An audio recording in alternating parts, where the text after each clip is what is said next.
الأهلي يوجه ضربة مؤلمة وقوية إلى اتحاد الكرة وبيراميدز وتأجيل السوبر المصري في الإمارات.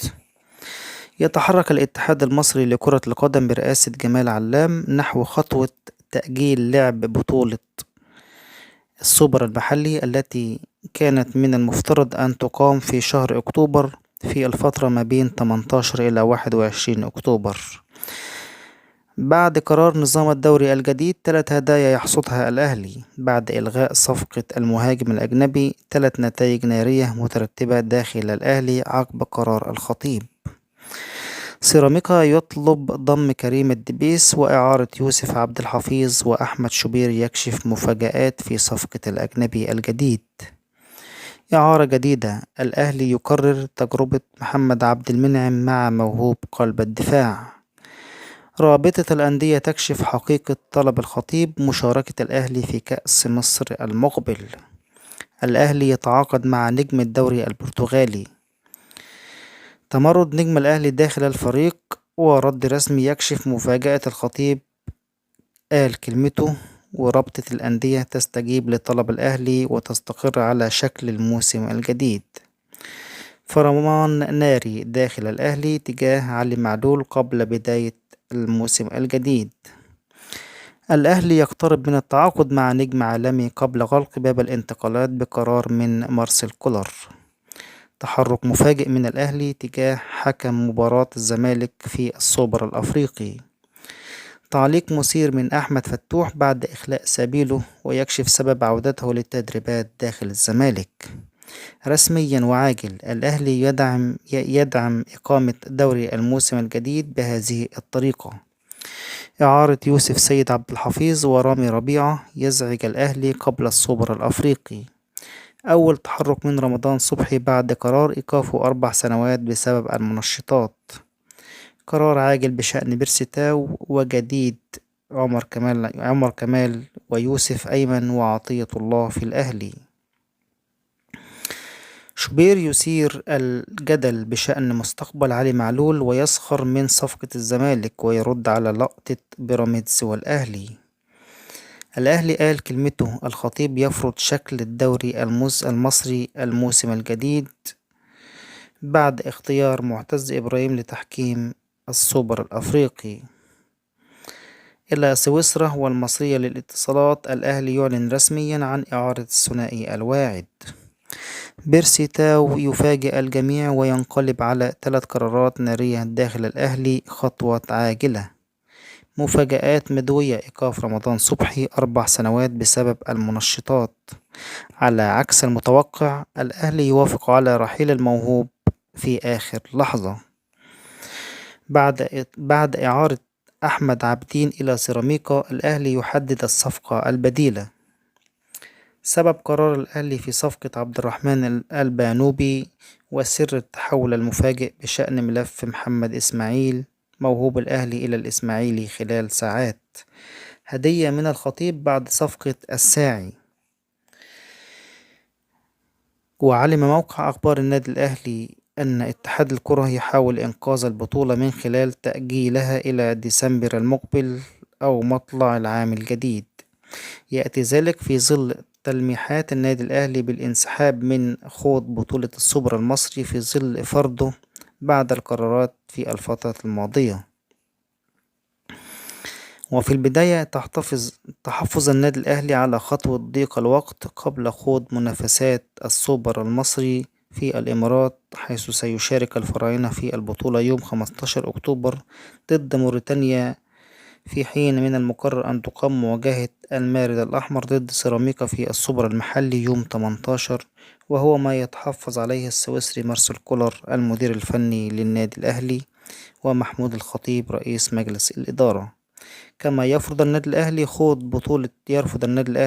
بطولة السوبر وذلك دون نظرة الاتحاد المصري لكرة القدم ورابطة الأندية إلى الشكوى التي تم تقديمها من القلعة الحمراء ضد فريق بيراميدز عقب لقاء الدور الثاني في بطولة الدوري. رمضان صبحي ماذا فعل بعد قرار إيقافه 4 سنوات؟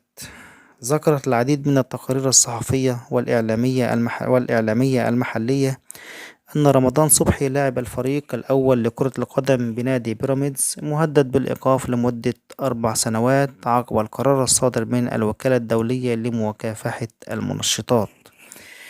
وأكد هاني زهران محامي رمضان صبحي لاعب الفريق الأول لكرة القدم بنادي بيراميدز أنه تلقى خلال الساعات الماضية مخاطبة من قبل المحكمة الرياضية الدولية بشأن استئناف المنظمة الدولية للمنشطات على قرار لجنة الاستماع بالمنظمة المصرية على قرار رفع الإيقاف لرمضان صبحي.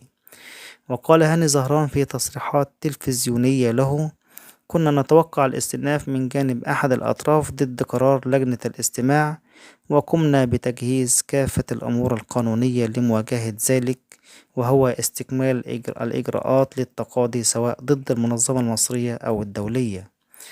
وتابع القرار الذي كان صادرا من الوكالة المصرية لمكافحة المنشطات لمدة 4 سنوات، ومنحت اللاعب أحقية الطعن على القرار باللجوء إلى لجنة الاستماع، وهو ما حدث بالفعل وتم رفع الإيقاف بالفعل. وواصل اللاعب من حقه المشاركة في المباريات لحين الفصل النهائي من جانب المحكمة الدولية كاس، والفصل في الدعوى سوف يأخذ بعض الوقت، ولكن جاهزين بالمستندات أمام المحكمة الرياضية. أبو ريدة يقتحم انتخابات اتحاد الكرة بقائمة نارية. يستعد هاني أبو ريدة لخوض انتخابات اتحاد الكرة القادمة بعد نهاية مدة المجلس الحالي برئاسة جمال علام. أكد الإعلامي مدحت شلبي أن هاني أبو ريدة ينوي الترشح في انتخابات اتحاد الكرة القادمة على منصب الرئيس. وقال مدحت شلبي في تصريحات تلفزيونية عبر برنامج يا مساء الأنوار: أبو ريدة استقر على الترشح في انتخابات اتحاد الكرة، كما استقر على ملامح القائمة التي سيخوض بها الانتخابات. وعن قائمة أبو ريدة قال شلبي: أبرز الأسماء المرشحة للدخول في قائمته هم أحمد مجاهد في منصب نائب رئيس اتحاد الكرة، والأعضاء هم محمود الشامي ومحمد فضل ومحمد الشواربي وأحمد حسام عوض، بالإضافة إلى رانيا علواني. المغربي يطلب فسخ عقده مع الزمالك، تفاصيل مثيرة.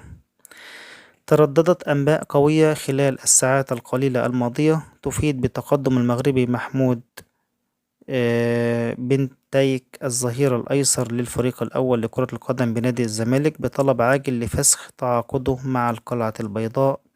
وأوضح مصدر داخل نادي الزمالك حقيقة تلك التقارير، مبينا إلى أن المغربي محمود بن تايك لم يطلب فسخ تعاقده مثلما تردد، ولم يعلن بمن إصابة حقيقية قوية تعوق عن المشاركة مع رجال 100 عقبة. وتابع المصدر أن البرتغالي جوزيه جوميز مدرب الزمالك تحدث مع اللاعب المغربي ووضع له برنامجا خاصا لتجهيزه للمباريات المقبلة، حيث يرى أن محمود يحتاج للتأقلم. ويذكر أن المغربي انضم لصفوف الزمالك من سانت إتيان الفرنسي على سبيل الإعارة، مع وجود بند بأحقية القلعة البيضاء في شراء اللاعب. أغرب ما قاله مرتضى منصور عن قضية أحمد فتوح بعد الإفراج عنه ومباراة الأهلي بالسوبر. كشف مرتضى منصور رئيس نادي الزمالك السابق عن مشاعر أحمد فتوح لاعب الفريق الكروي بنادي الزمالك تجاه موقف إدارة القلعة البيضاء من الأزمة التي تعرض لها اللاعب خلال الفترة الماضية بعد حادثة دهس مواطن على طريق الساحل الشمالي. وقال مرتضى منصور في تصريحات خاصة للأهلي اليوم: الحمد لله على إخلاء سبيل أحمد فتوح، وهنحاول إن شاء الله مع أهل المتوفي لعمل الصلح للحفاظ على مستقبل اللاعب، خصوصا وأنه شاب في مقتبل العمر، وإن شاء الله يوافقوا على الصلح ودفع الدية الشرعية. وأضاف مرتضى منصور: أحمد فتوح محطم نفسيا بسبب موقف إدارة نادي الزمالك منه، وحاسس إن نادي الزمالك باعه، مفيش حد زاره خالص خلال أزمته، على الرغم من تواجد بعض أعضاء المجلس في الساحل الشمالي خلال فترة سابقة. يعني قريب من مكان احتجازه، لكن مفيش حد منهم فكر يزوره. وتساءل مرتضى منصور: أين المستشار القانوني لنادي الزمالك من مساندة اللاعب في هذه الأزمة؟ من بداية الأمر اتفقنا إن المحامي أشرف عبد العزيز على التعاون في هذه القضية، والغريب في الأمر عدم وجود ممثل من نادي الزمالك سواء قانوني أو حتى لمساندة اللاعب. وتابع وتابع مرتضى منصور أن الإدارة عملته في أزمة أحمد فتوح عيب، مفيش أي مساندة للاعب، وكمان راحوا اتعاقدوا مع 2 لعيبة في مركزه، وكأنهم عاملين حسابهم إن فتوح خارج نادي الزمالك. لو عجبك الفيديو اعمل لايك وشير عشان يوصلك كل الأخبار عن الأندية المصرية والنادي الأهلي.